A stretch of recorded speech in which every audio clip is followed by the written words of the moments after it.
Igual, hay una ley que se llama Ley Federal de Procedimiento Administrativo, bla, bla, bla, bla, bla. ¿De qué va esta ley? Pues de regular los procedimientos administrativos.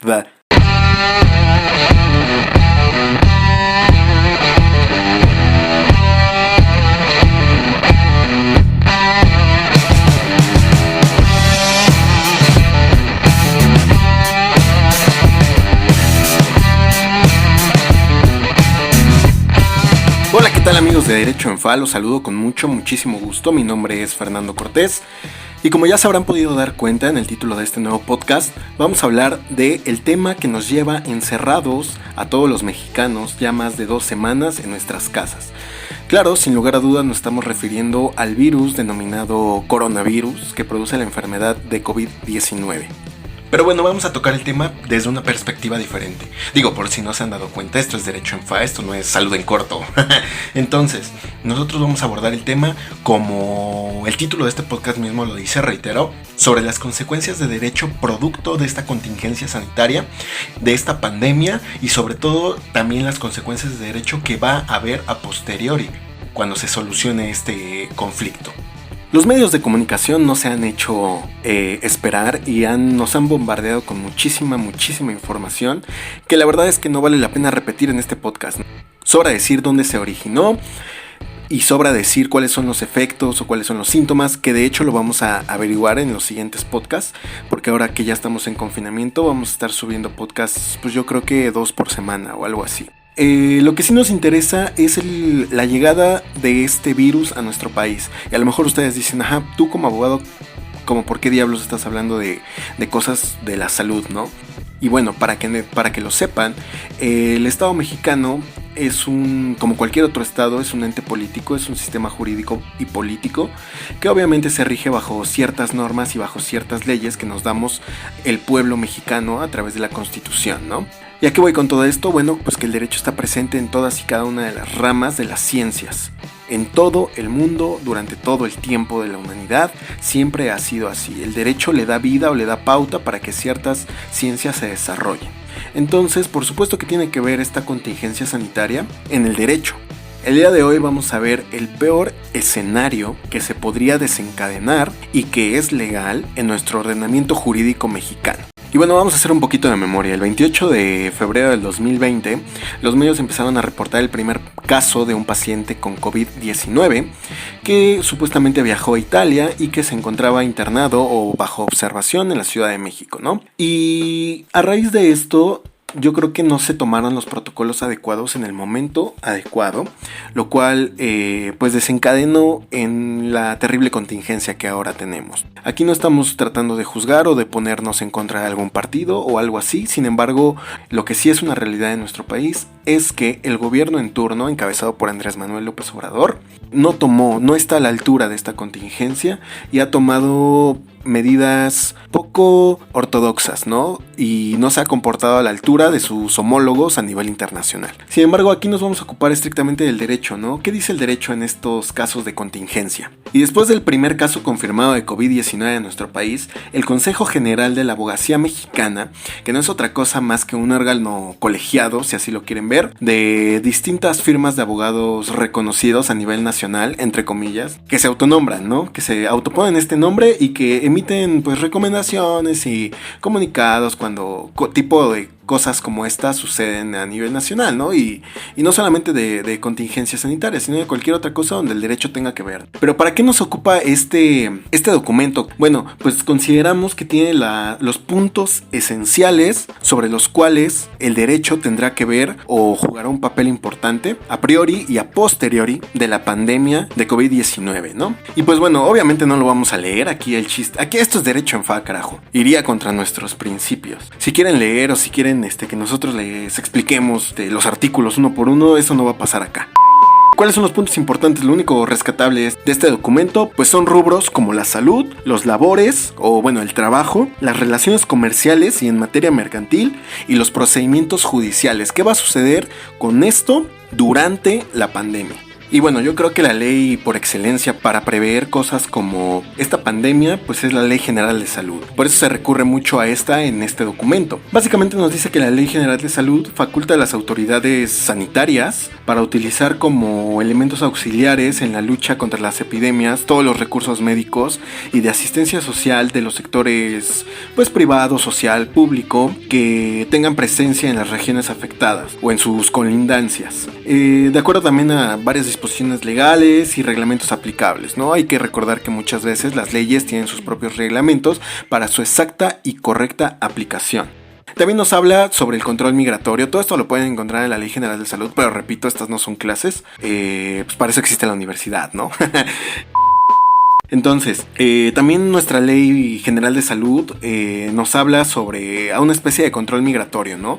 Donde nos dice que la Secretaría de Salud es la única que podrá autorizar para que se permita el ingreso en el territorio nacional de personas que padezcan enfermedades infecciosas o que puedan ser portadoras y que tengan alto grado de transmisibilidad. Y bueno, la parte más importante de este rubro de salud yo creo que son las clausuras de centros de reunión, ¿no?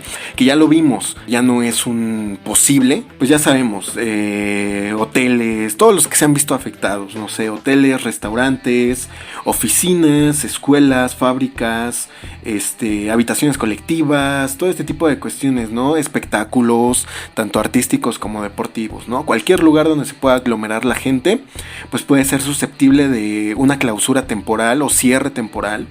Y ahora, yo creo que la parte más importante de todo esto, que a lo mejor será a posteriori, van a ser la suspensión de labores, o bueno, más bien la repercusión de la suspensión de labores, que obviamente no sean esencialmente presenciales, ¿no? A lo mejor a lo que nos estamos refiriendo, pues es trabajo en oficina, ¿no? El llamado home office. Y bueno, aquí también juega un papel muy importante otro ordenamiento, ya saliéndonos un poco del apartado de salud, o bueno, más bien saliéndonos completamente del apartado de salud, que es la Ley Federal del Trabajo, que básicamente es un instrumento de carácter federal, ¿no? Que va a regular las relaciones individuales, tanto individuales como colectivas, del trabajador con su patrón.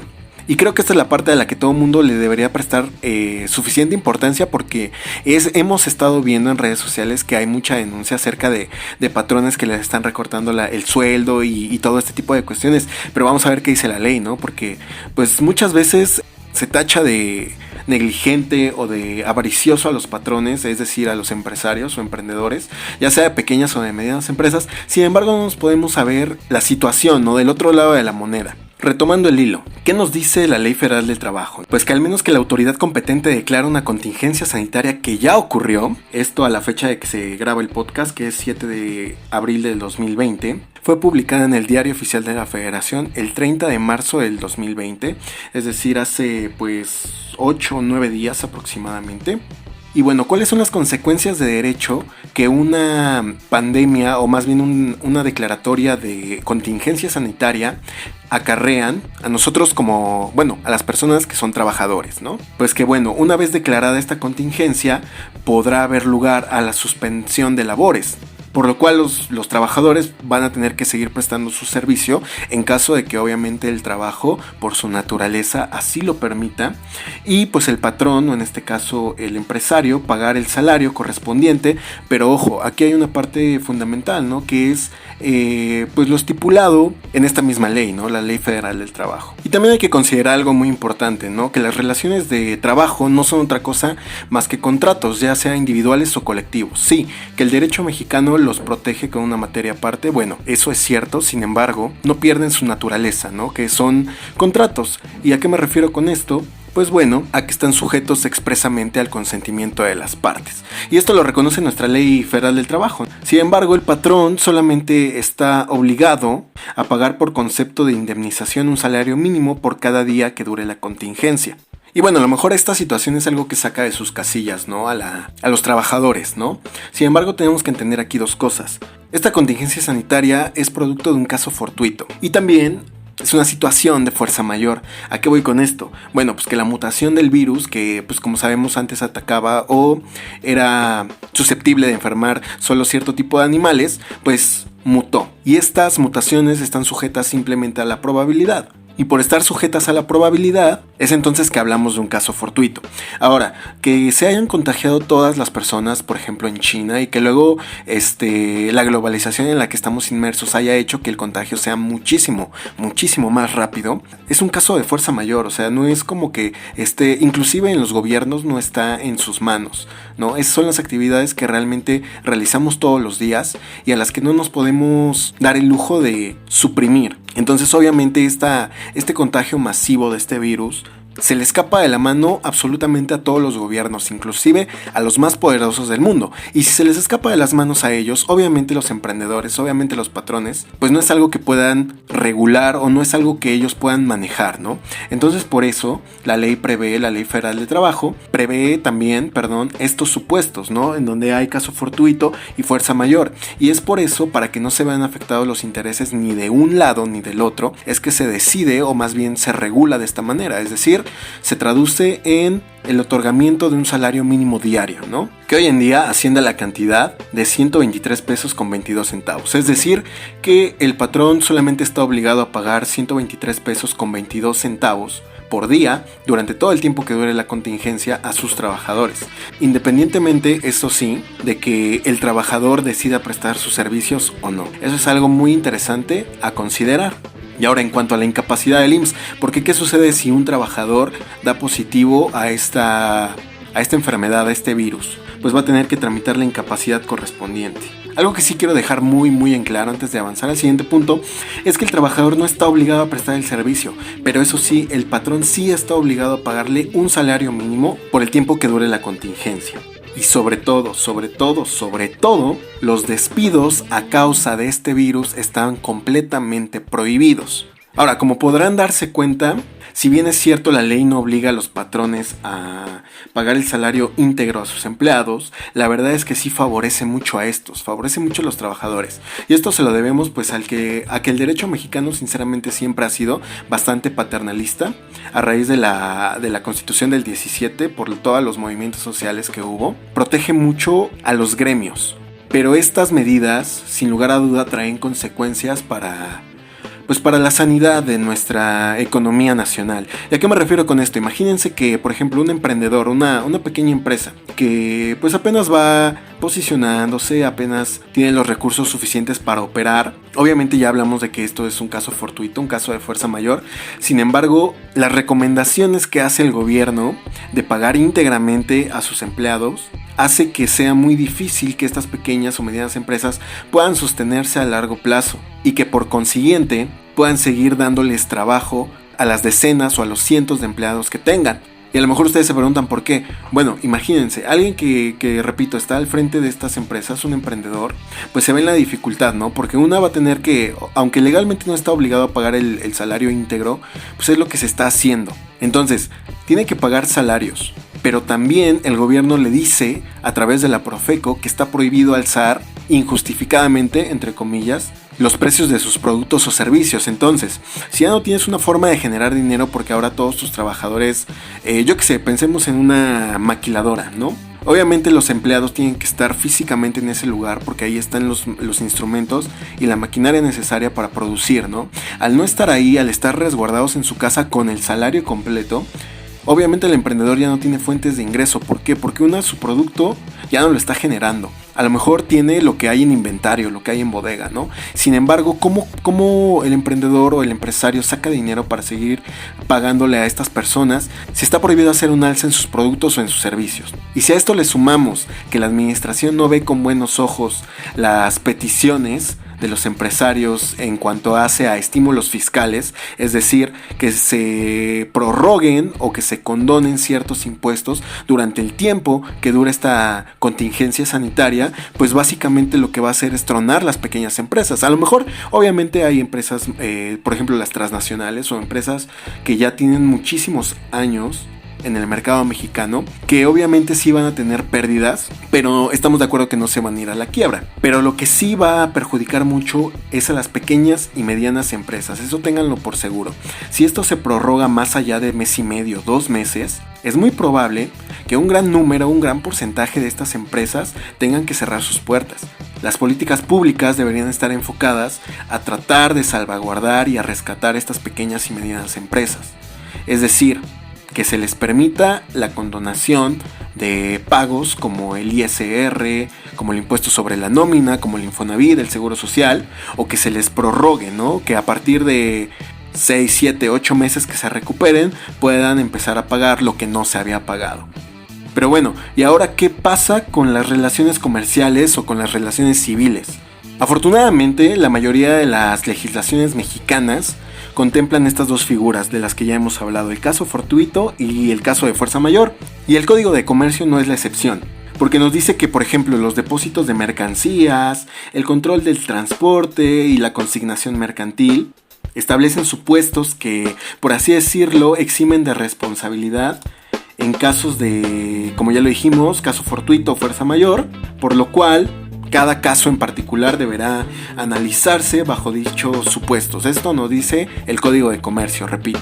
Y en cuanto a las obligaciones civiles, cualquier obligación por la que dos particulares se hayan obligado, también las legislaciones civiles establecen estos dos supuestos. Y sobre todo los que más se van a ver afectados, pues yo creo que van a ser el arrendamiento, o inclusive la posesión o el usufructo. Y en algunas otras figuras donde no se contemplen el caso fortuito o la fuerza mayor, pues se tendrá lo que expresamente hayan pactado las partes. Y ahora sí, la parte que yo creo que más nos importa como abogados o como ustedes estudiantes o recién egresados, es sobre qué va a pasar con los procedimientos judiciales o los procedimientos administrativos, es decir, qué va a pasar con los juicios.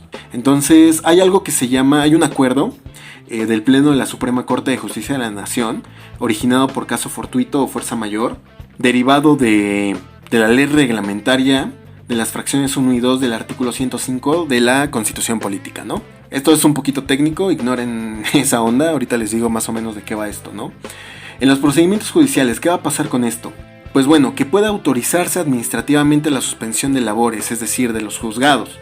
¿Qué trae como consecuencia esto, no? Pues que todos los días comprendidos en la emergencia o contingencia sanitaria o el periodo de tiempo que así lo determinen nuestras autoridades, se considerará inhábil y pues obviamente no va a operar el vencimiento de los términos, ¿no? Por ejemplo, si tenías que entregar, qué suerte, ¿no? Los que tenían un amparo de término o yo que sé, algo de término y no lo habían hecho, pues bueno, ahora van a tener mínimo un mes para poder hacerlo porque no va a operar ni la caducidad ni el vencimiento de los términos, ¿no? Entonces pueden ponerse a hacer sus amparos a sus anchas y después ya presentarlos, ¿no?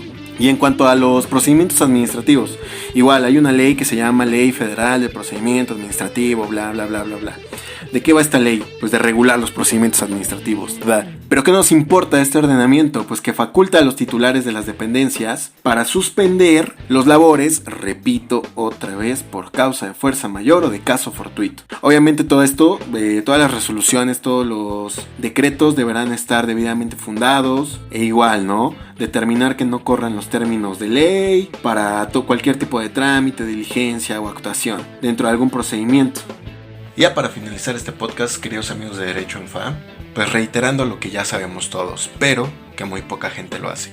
Quédense en sus casas, sean higiénicos, no salgan a la calle al menos que sus actividades así lo necesiten o que sea totalmente fundamental. Respeten la distancia que tiene que haber entre un individuo y otro, que se recomienda que sea al menos de 1,5 metros. Si tienen cubrebocas o mascarillas, úsenlas. Estamos en una contingencia sanitaria, esto no son... bueno, sí son vacaciones, pero no unas vacaciones como las que siempre hemos vivido. Son tiempos... pues a lo mejor no complicados, pero sí tiempos diferentes, ¿no? Y sobre todo esto está cambiando. Hay nuevos reportes y hay nuevos descubrimientos cada día. Sobre todo hay que mantenerse informado para no caer en falacias y no ser víctimas de la desinformación. Por mi parte es todo. Mucha salud, mucho éxito y vamos a seguir subiendo mucho más contenido ahorita que estamos en confinamiento. Adiós.